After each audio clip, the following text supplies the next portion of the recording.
the Yazidi community in the Caucasus, aims to participate in the cultural, social, economic and political life of the country of their residence, thus integrating into the life of the whole society. The Yazidi community intends to defend their rights to identity, culture and its religion, the right to a full-fledged education in their native language. However, there is still no clear and precise political will and support from the countries of their residence.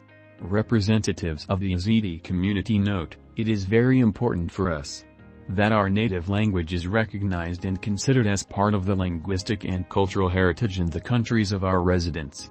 Today we have a need for the authorities in the countries where we live to pursue an active and consistent policy in the field of education, so that our rights to a full education in our mother language are protected. This implies the need to learn the state language and at the same time, the availability of appropriate opportunities for learning their native language.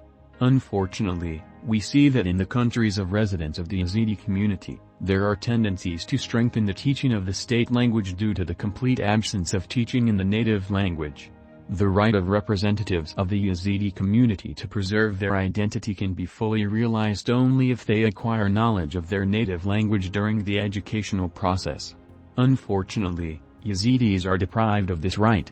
At the same time, Yazidis, who are responsible for integrating into society in their country of residence, have acquired sufficient knowledge of the state language and fulfilled their obligations 100%.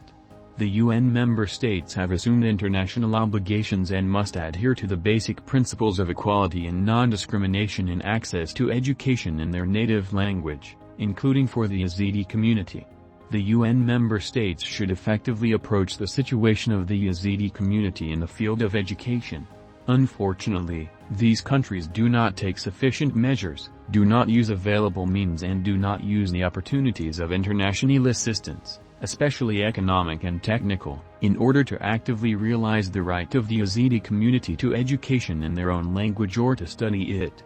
UN member states have not yet created real opportunities for organizations that represent the Yazidi community to meaningfully participate in the development and implementation of policies and programs related to minority education.